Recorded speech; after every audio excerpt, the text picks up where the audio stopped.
everyone, it's Alexandra. Welcome back to my channel. I have a new box, the April box from your creative studio, and as a matter of fact, I wanted to do another unboxing, but I think that you, especially if you're a fan of your creative studio, you might have seen some other unboxings on YouTube already. For some personal reasons, I did not make the unboxing as soon as I received the box. So what I thought we can do is I can quickly show you what's inside this box for April, and then I think I have an idea of making just a tiny little journal using the supplies from the box. I will add maybe some pages to the journal because it's a journal still, and I want to have some writing pages in it. But other than that, I mostly want to use the goodies from the box and see how it goes. So it's kind of an experiment for me as well, and I hope you will join me in this experiment, and we'll see how it goes. I really like the theme of this box because it is floral or botanical, and that is what inspired me to create a little journal with the things from the box. So let's see really fast what we have here.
So that's the contents of the April box from your creative studio.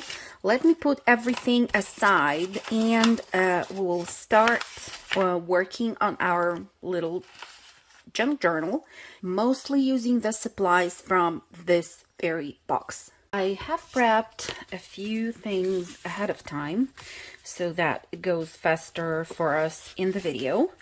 And this is the cover of our future mini journal.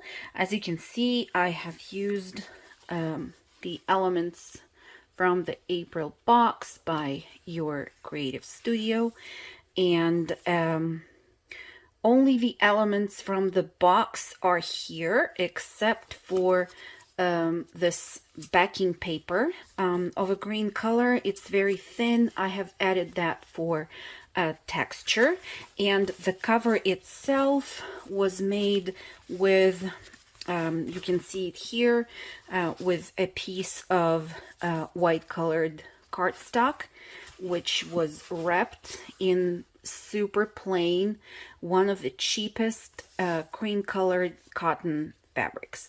So I have one piece for the outside of the cover, and you can see that I stitched some of the elements to the cover so that they're securely attached to it.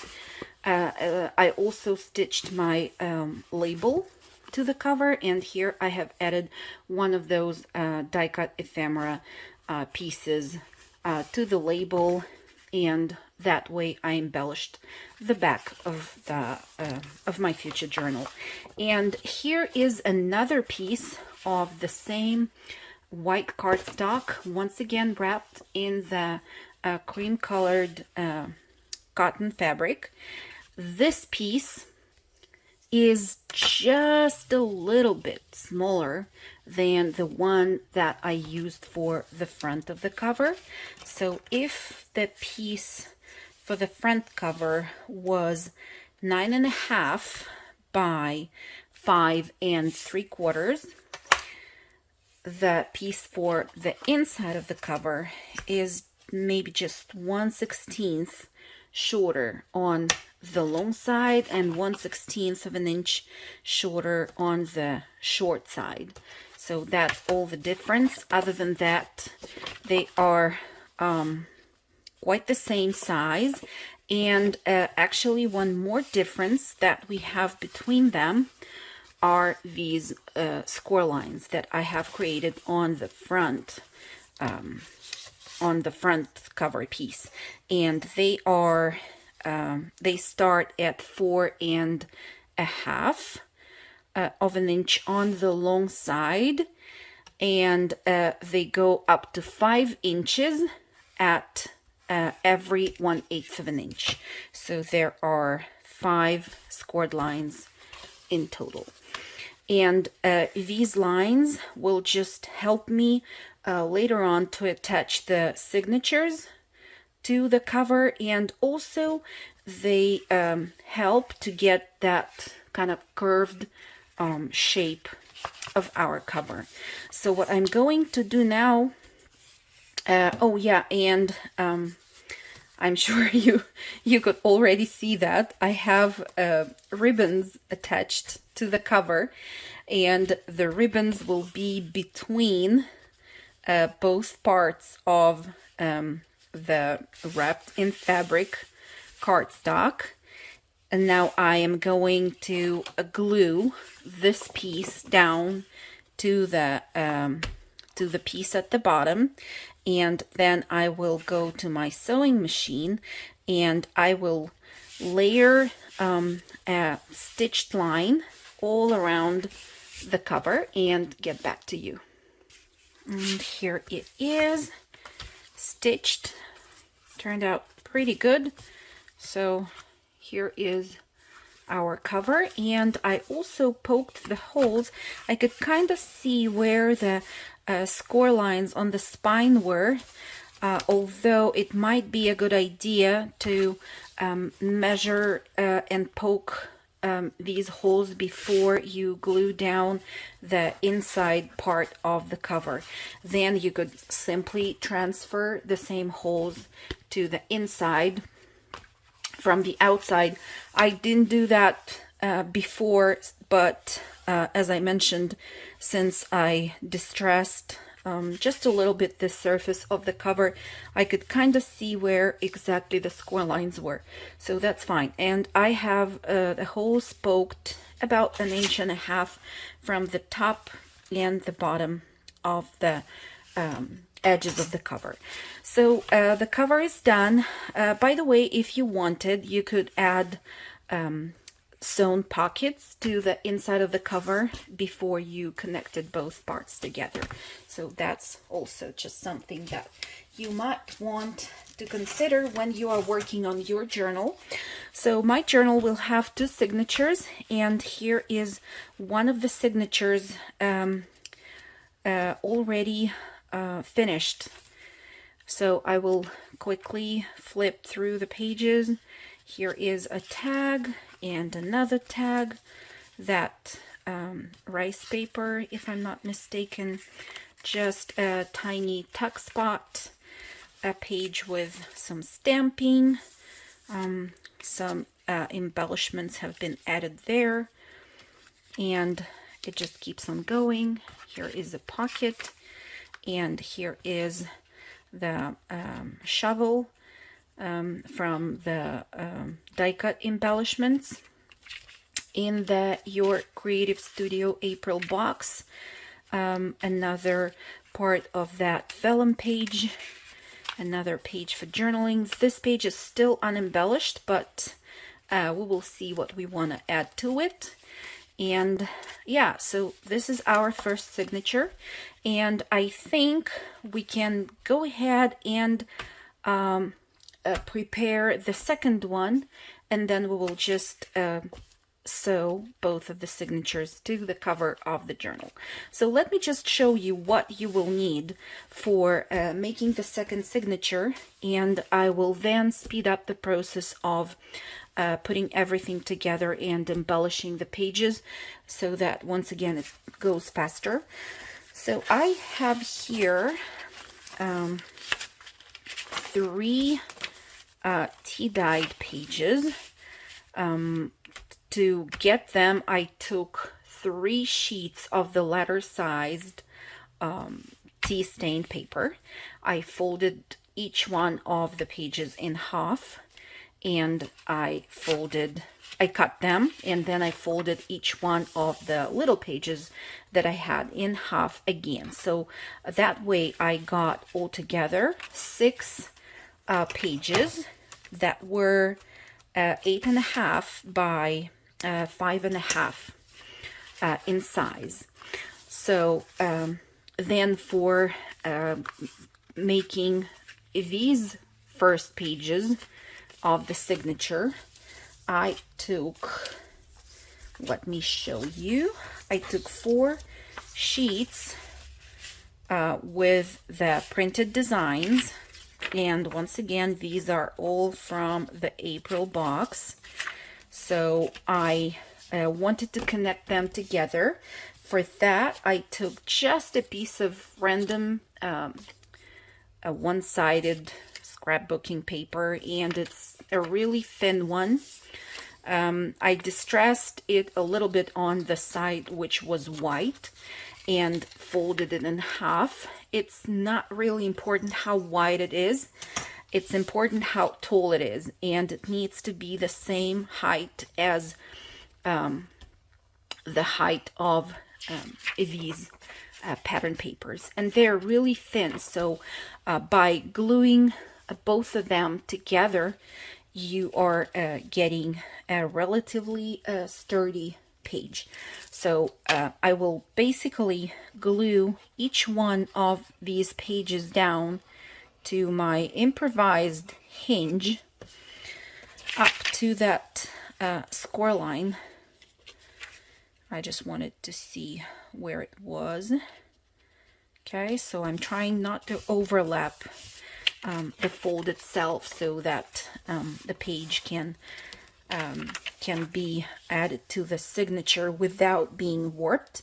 So once I have the sheet, at least one sheet, glued down to the hinge, I will add some glue on the back, and I will line up the second printed page with the first one, like so, and then do the same with the remaining pair of pages and get back to you. Okay, so this page is ready, and you can choose however you want to have it in your journal. Okay, now next is this element here.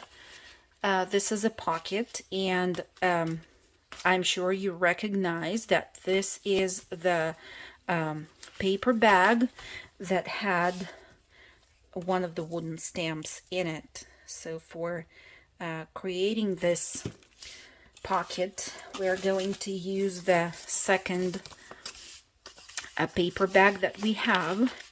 So what we will do is this. I will fold this little flap inside the pocket and apply glue only to that flap. I'll try not to apply too much glue because I need just a tiny bit to kind of hold it closed, just like that. And now I will cut this side just a tiny bit to create the opening. So if that's how my envelope will be attached to the page, the opening will be here. So I'm cutting a little bit off of this edge, and here is what we have so far. So now for creating that notch, so that it's more clear that something is in that pocket, I am going to use my my punch here. You're welcome to use any other punch that you have. So I will just do this. And of course, I want to distress the edges of this paper bag just a little bit. Okay. So now as for the way in which it will be connected to our page, I have a little piece of that same cotton fabric, and I created a little hinge here. To create the fold, I just ironed it, and I am going now to glue it down to the paper bag. I will attach it here close to the paper bag itself, right up to the fold, so that I can see how much glue I need. I'm going to apply that glue and make sure that I attach the fabric to the paper. Super easy.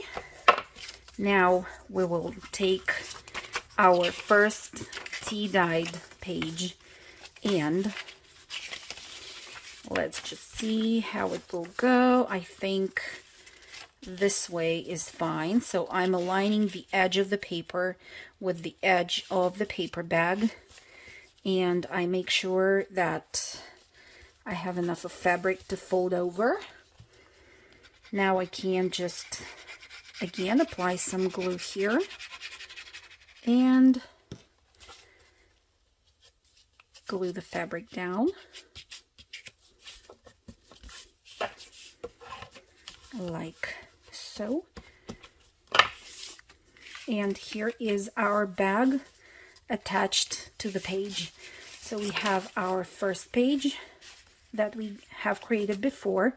We have this page, the flip out page with the paper bag. Next, let's see what we had here. We have, once again, hinged page with 2 sheets of vellum. For creating that, I just use a piece of vellum that I have, and I think it's about 1 inch wide, and it's the same height as our vellum pages from the box. So I'm going to fold the vellum and then glue the pages down onto it, and then just as a finishing touch I added some stitching here close to the fold. So I will do that and get back. So here it is, our next page. Let's keep on going. We have another tea-dyed page, and we will create the tag.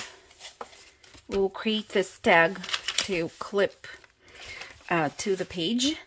What I did is this. First of all, I used the sticky note from the box, and I just attached it for now by the glue that it had on it to a piece of cardstock, just to determine the size of the cardstock that I want to have for it. So in my case, it is 4 1/8 by 2.5. So I'm just going to slightly distress the edges of the sticky note and then glue it down to the cardstock. As simple as that, and round the corners. Just like that, it's ready. It's plain in the back. So we will clip it later on to the page.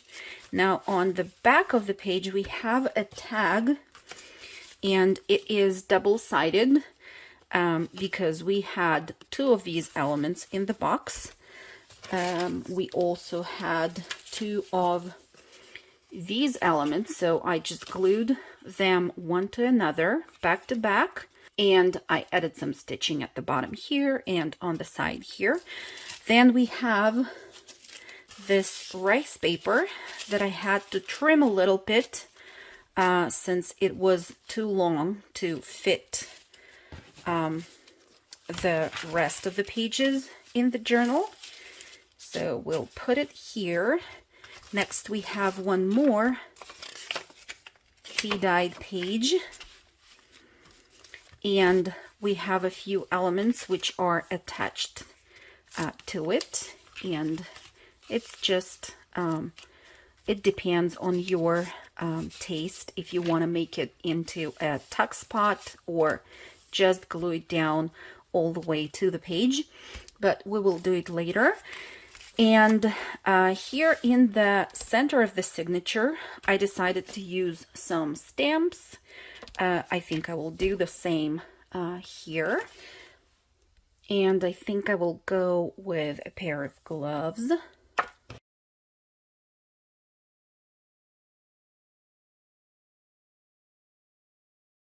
And 2 of these rakes.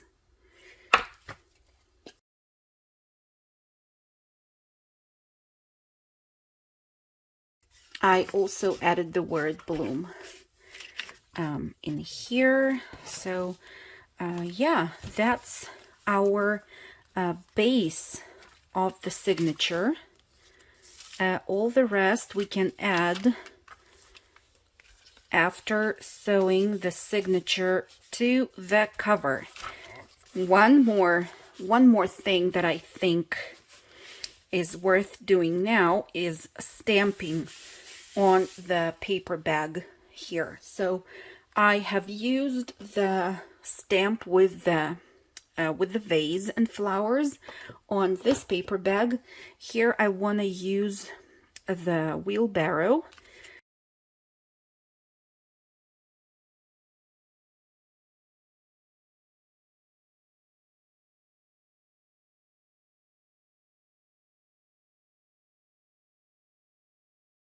Like so, and we will do the rest of the embellishing once the signatures are sewn to our cover. For doing that, I am going to use thick upholstery thread, and that's the color in case anybody wonders.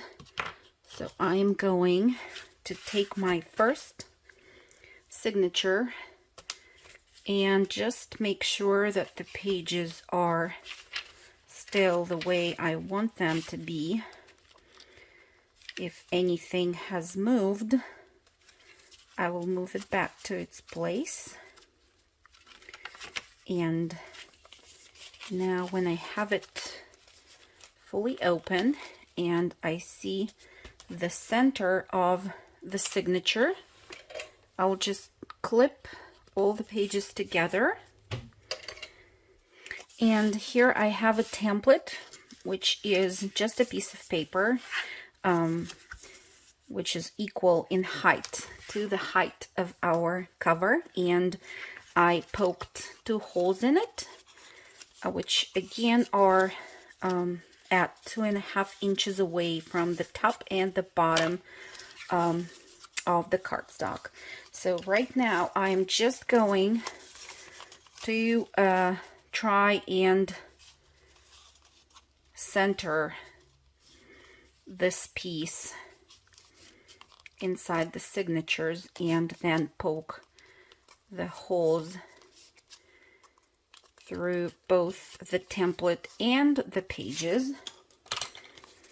And now I can go ahead and attach them to the cover.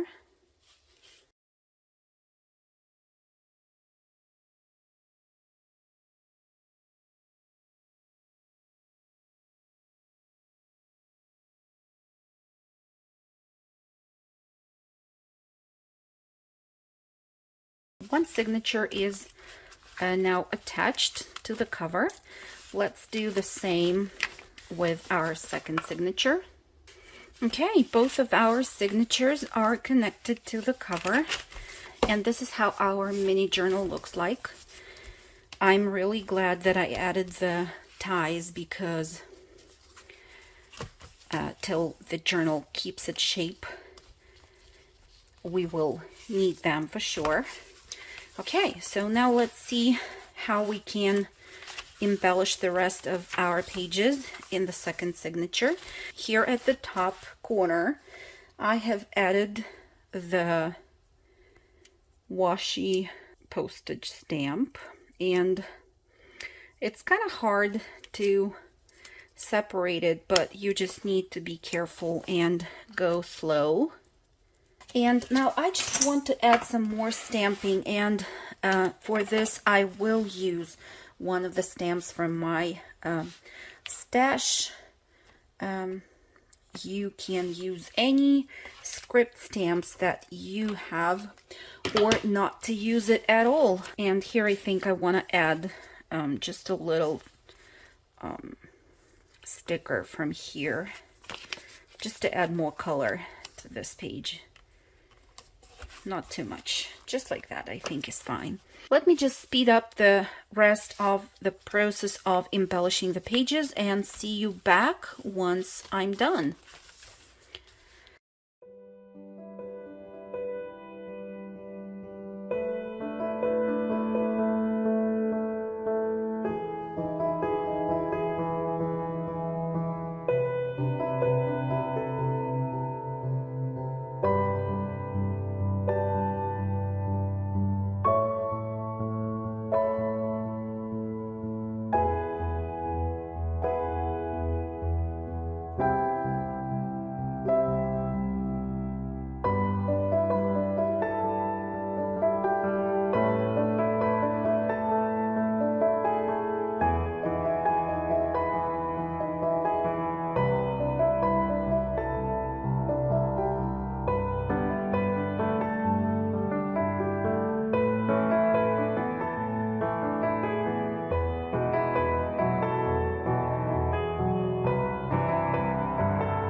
Here is our journal, done and finished. Let's quickly flip through it and check what we have. So on this page, you're more than welcome to add more stamping even, or some glued down elements. But here is our finished result.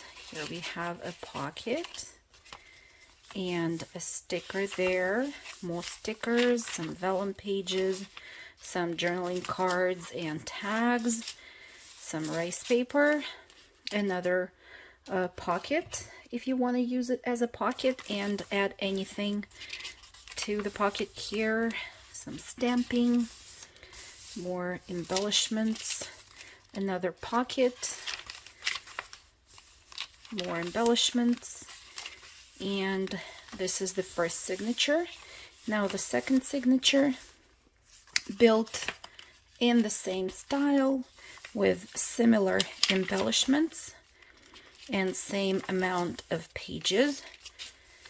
And again, it's super easy.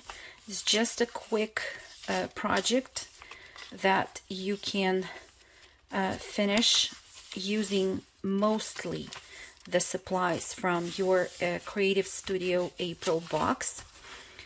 I really tried to use the minimum of other pieces because I wanted to kind of prove you that you can use only the contents of the box and create a full project with it. You don't have to add too much because, again, of course, you can use it for your other journals, but as you can see, one box is absolutely enough for completing cute, easy little project that is fully usable, can be gifted to someone special or used by you for whatever you like. I hope you enjoyed this tutorial. I hope you will give it a go. Let me know what you think, and see you soon in the next videos. Bye!